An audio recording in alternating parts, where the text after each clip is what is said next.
ರೇಣುಕಾಸ್ವಾಮಿ ಕೊಲೆ ಕೇಸ್ನಲ್ಲಿ ಒಂದಾದ ನಂತರ ಒಂದು ಟ್ವಿಸ್ಟ್ಗಳು ಸಿಗ್ತಾ ಹೋಗ್ತಾ ಇದೆ.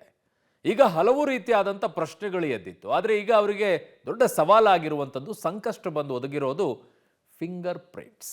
ಅದರ ಜೊತೆಗೆ ಅರೆಸ್ಟ್ ಆಗುವ ಮುನ್ನವೇ ಇವರೆಲ್ಲ CCTVಯ ದೃಶ್ಯಾವಳಿಗಳನ್ನು ಡಿಲೀಟ್ ಮಾಡಿದ್ರಂತೆ.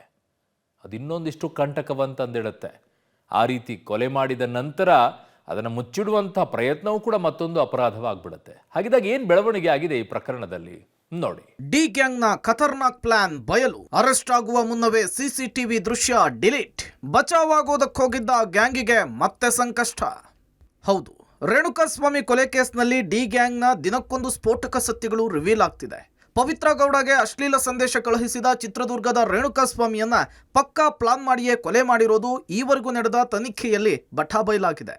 ಕಿಡ್ನ್ಯಾಪ್ ಮಾಡಿ ಟಾರ್ಚರ್ ಕೊಟ್ಟು ನರಕ ತೋರಿಸಿ ಸಾಯಿಸಿರೋದು ದರ್ಶನ್ ಗ್ಯಾಂಗ್ನ ಕರಾಳ ಕ್ರೌರ್ಯದ ಮುಖವನ್ನ ಅನಾವರಣಗೊಳಿಸಿದೆ. ಅಂದ ಹಾಗೆ ಆರೋಪಿಗಳು ಅರೆಸ್ಟ್ ಆಗುವ ಮುನ್ನವೇ CCTV ದೃಶ್ಯವನ್ನ ಡಿಲೀಟ್ ಮಾಡಿರೋದು ಗೊತ್ತಾಗಿದೆ.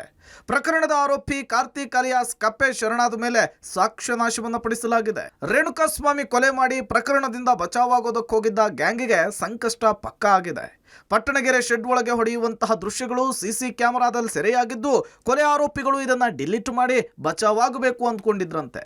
ಆದರೆ ಹಾಗಾಗಬೇಕಲ್ಲ. ಕೊಲೆಗಾರರು ಚಾಪೆ ಕೆಳಗೆ ನುಗ್ಗಿದ್ರೆ ಪೊಲೀಸರು ರಂಗೋಲಿ ಕೆಳಗೆ ನುಸುಳಿದ್ದಾರೆ. ಡಿಲೀಟ್ ದೃಶ್ಯಾವಳಿಗಳನ್ನು ರಿಕವರಿ ಮಾಡೋದಕ್ಕೆ ಪೊಲೀಸರು CIDಗೆ CCTVಯ DVR ಅನ್ನು ರವಾನಿಸಿದ್ದಾರೆ. ಸೈಬರ್ ಸೆಲ್ನಲ್ಲಿ ರಿಕವರಿ ಆಗಿದೆ. CCTV ರಿಕವರಿ ಆಗಿದ್ದೇ ಆದರೆ ಅದು ದರ್ಶನ್ ಗ್ಯಾಂಗ್ ವಿರುದ್ಧ ಪ್ರಬಲ ಸಾಕ್ಷ್ಯವಾಗಿ ಪರಿಣಮಿಸಲಿದೆ. ಕೊಲೆ ಸಾರಥಿ ದರ್ಶನ್ಗೆ ಮತ್ತೊಂದು ಸಂಕಷ್ಟ. ಸಾಕ್ಷಿ ನಾಶಪಡಿಸಲು ಕರೆಸಿದವರೇ ಈಗ ಪ್ರಮುಖ ಸಾಕ್ಷಿ. ರೇಣುಕಾಸ್ವಾಮಿ ಕೊಲೆ ಪ್ರಕರಣದಲ್ಲಿ 17 ಮಂದಿ ಆರೋಪಿಗಳಿದ್ದಾರೆ. ಪೊಲೀಸರು ಹೇಳಿರುವಂತೆ ಒಬ್ಬೊಬ್ಬರದ್ದು ಒಂದೊಂದು ರೀತಿ ಕೊಲೆ ಹಾಗೂ ಅಪಹರಣದಲ್ಲಿ ಭಾಗಿಯಾಗಿದ್ದವರೇ. ಆದರೆ ಈ ಪ್ರಕರಣದಲ್ಲಿ ಮೊದಲು ಬಂಧಿತರಾದ ಆರೋಪಿಗಳೇ ಈಗ ಸಾಕ್ಷಿಗಳಾಗಿದ್ದು ಪ್ರಕರಣಕ್ಕೆ ಮಹತ್ವದ ತಿರುವು ಸಿಕ್ಕಿದೆ. ಹೌದು, ದರ್ಶನ್ ಮತ್ತು ಗ್ಯಾಂಗ್ ಯಾರನ್ನ ಸಾಕ್ಷ್ಯನಾಶ ಮಾಡಬೇಕು ಅಂತ ಕರೆಸಿದ್ರೋ ಅವರೇ ಈಗ ಸಾಕ್ಷಿಗಳಾಗಿದ್ದಾರೆ. ರೇಣುಕಾಸ್ವಾಮಿ ಶವಕ್ಕೆ ಮುಕ್ತಿ ನೀಡಲು ಮುಂದಾಗಿದ್ದವರೇ ಈಗ ಪ್ರಕರಣಕ್ಕೆ ಮುಕ್ತಿ ನೀಡುವ ಪ್ರಮುಖ ಸಾಕ್ಷಿಗಳಾಗಿ ಬದಲಾಗಿದ್ದಾರೆ. ಪಟ್ಟಣಗೆರೆ ಶೆಡ್ನಲ್ಲಿ ರೇಣುಕಾಸ್ವಾಮಿ ಕೊಲೆಯಾದ ಬಳಿಕ ಶವವನ್ನು ಎಸೆಯಲು 3ರನ್ನ ನಿಗದಿಪಡಿಸಲಾಯಿತು. ತಲಾ 5 ಲಕ್ಷ ರೂಪಾಯಿ ಹಣ ಅವರಿಗೆ ಕೊಟ್ಟು ಶವವನ್ನು ಸಾಗಿಸಿ ದೂರ ಎಸೆಯೋದು ಮಾತ್ರವಲ್ಲದೆ ಒಂದೊಮ್ಮೆ ಪೊಲೀಸರಿಗೆ ಶವ ದೊರೆತರೆ ತಾವೇ ಹೋಗಿ ಕೊಲೆ ಮಾಡಿರೋದಾಗಿ ಒಪ್ಕೊಳ್ಳಬೇಕು ಅಂತ ನಿಗದಿಯಾಗಿತ್ತು. ಅದರಂತೆ ತಲಾ 5 ಲಕ್ಷ ರೂಪಾಯಿ ಹಣವನ್ನು ಪಡೆದಂತಹ ಪ್ರಕಾಶ್, ನಿಖಿಲ್ ನಾಯಕ್, ಕಾರ್ತಿಕ್ ಅಲಿಯಾಸ್ ಕಪ್ಪೆ ರೇಣುಕಾಸ್ವಾಮಿ ಶವವನ್ನು ಸಾಗಿಸಿ ಕಾಲುವೆಗೆ ಎಸೆದಿದ್ರು. ಶವ ಪೊಲೀಸರಿಗೆ ದೊರೆತ ಬಳಿಕ ಪೊಲೀಸರ ಎದುರು ತಾವೇ ಕೊಲೆ ಮಾಡಿರುವುದಾಗಿ ತಪ್ಪೊಪ್ಪಿಕೊಂಡಿದ್ರು. ಈಗ ಈ 3 ಆರೋಪಿಗಳೇ ಸಾಕ್ಷ್ಯಗಳಾಗಿದ್ದಾರೆ. ಈ 3ರ CRPC 164 ಅಡಿಯಲ್ಲಿ ಸಾಕ್ಷ್ಯಗಳ ಹೇಳಿಕೆಯನ್ನ ಪೊಲೀಸರು ದಾಖಲಿಸಿಕೊಂಡಿದ್ದಾರೆ. ಅಲ್ಲದೆ ನ್ಯಾಯಾಧೀಶರ ಮುಂದೂ ಸಹ ಹೇಳಿಕೆಯನ್ನ ದಾಖಲು ಮಾಡಿದ್ದು ಮಾತ್ರವಲ್ಲದೆ ಈ 3ರಿಗೆ ಸಂಬಂಧಪಟ್ಟ ಇತರೆ ಕೆಲವು ಸಾಕ್ಷ್ಯಗಳು ಸಹ ಪೊಲೀಸರು ಕಲೆ ಹಾಕಿದ್ದಾರೆ. ಇದೀಗ ಪ್ರಕರಣದ 14 ಆರೋಪಿಗಳನ್ನ ಬೆಂಗಳೂರಿನ ಪರಪ್ಪನ ಅಗ್ರಹಾರ ಜೈಲಿನಲ್ಲಿ ಇರಿಸಲಾಗಿದೆ.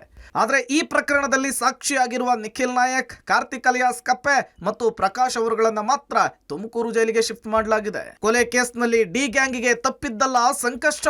10ಕ್ಕೂ ಹೆಚ್ಚು ಆರೋಪಿಗಳ ಫಿಂಗರ್ ಪ್ರಿಂಟ್ ಮ್ಯಾಚ್. ಎಸ್, ಎಷ್ಟೇ ಕೊಸರಾಡಿದ್ರು ರೇಣುಕಾಸ್ವಾಮಿ ಕೊಲೆ ಕೇಸ್ನಿಂದ ಬಚಾವಾಗೋದು ಅಷ್ಟು ಸುಲಭವಿಲ್ಲ ಬಿಡಿ.